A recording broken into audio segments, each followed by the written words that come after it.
Micro मिट्टी संभल कर बनिए हम सफर, चरनोई पर बता दी सड़क, वैधानिक अनुमतियों पर भी सवाल।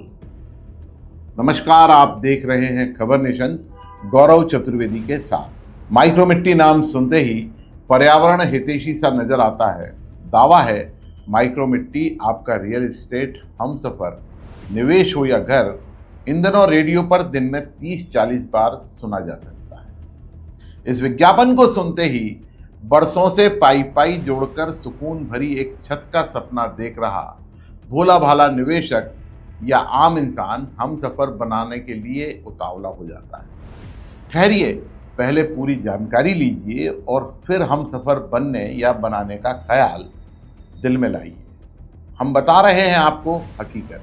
माइक्रो मिट्टी मधुबन के नाम से इंदौर के ग्राम हिंगोनिया तहसील कनाड़िया में एक आवासीय प्रोजेक्ट आ रहा है।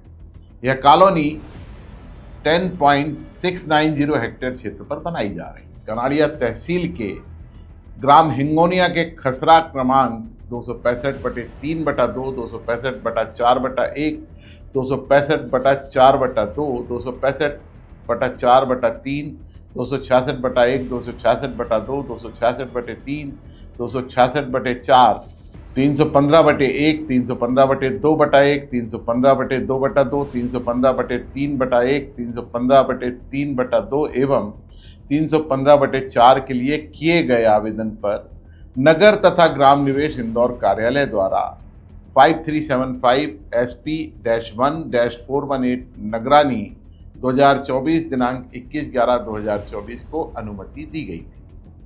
बताए गए क्षेत्रफल पर लगभग 400 प्लाट की कॉलोनी बनाई जा रही है। बाजार दर के अनुसार यह प्रोजेक्ट लगभग 250 करोड़ रुपए का सेलिंग प्रोजेक्ट माना जा रहा है। गौरतलब है कि उपरोक्त भूमि पर नगर तथा ग्राम निवेश अधिनियम 1973 की धारा 16 के अंतर्गत मौजूदा विकास योजना के विस्तार होने पर उसमें सम्मिलित रूप से नए जुड़े होने पर गांव में शासन की सहमति से विकास की प्रक्रिया की जा सकती है। इस मंजूरी को राज्य नियोजन संस्थान भोपाल द्वारा गठित समिति में विचार विमर्श के बाद अनुमति दी जाती है। यहीं से कहानी शुरू होती है। इंदौर से लेकर भोपाल तक बैठे किसी भी अफसर ने यह जानने की कोशिश नहीं की कि माइक्रो मिट्टी मधुबन के इस आवेदन में क्या गड़बड़ी है। सूत्रों से मिली जानकारी के अनुसार उक्त आवासीय प्रोजेक्ट में निर्धारित पहुंच मार्ग नहीं है। जो पहुंच मार्ग बताया गया है वह शासन के रिकॉर्ड में दर्ज चारागाह चरनोई की भूमि। उक्त चारागाह चरनोई की भूमि पर सक्षम प्राधिकारी मतलब कलेक्टर की बिना सड़क अनुमति के सड़क नहीं बनाई जा सकती। इस संबंध में शासन के स्पष्ट दिशा निर्देश हैं। इंदौर से लेकर भोपाल तक बैठे अफसरों ने ना तो यह चेक किया कि पहुंच मार्ग शासकीय रिकॉर्ड में किस मद में दर्ज है और ना ही सक्षम प्राधिकारी कलेक्टर की सक्षम अनुमति देखने की कोशिश की गई।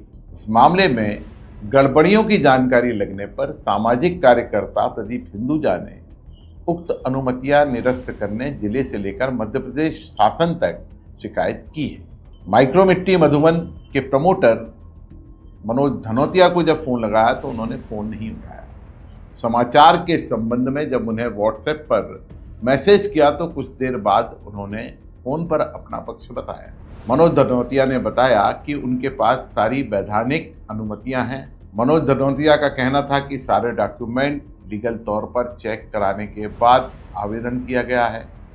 नगर तथा ग्राम निवेश, तहसीलदार, कॉलोनी सेल, जिलाधीश सहित रेरा ने दस्तावेजों का वैधानिक परीक्षण कराया हुआ है। पहुंच मार्ग संबंधित मामले में उनका कहना है कि अप्रोच रोड एक ही नहीं है और भी है। उन्होंने माइक्रो मिट्टी मधुबन से पहुंच मार्ग संबंधित दस्तावेज भी उपलब्ध कराए हैं। चूंकि दस्तावेजों की वैधानिकता का परीक्षण शासन को करना है, देखना है शिकायत पर शासन प्रशासन का क्या रवैया रहता है।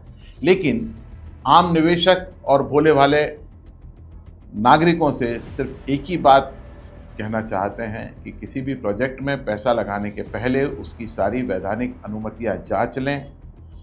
कई बार जानकारियां छुपाकर भी अनुमतियां प्राप्त की जाती हैं, उनको भी वेरीफाई कराने की जवाबदारी आपकी है। अगर आपको हमारे समाचार पसंद आते हैं तो खबर नेशन यूट्यूब चैनल को सब्सक्राइब कीजिए, शेयर कीजिए और लाइक कीजिए।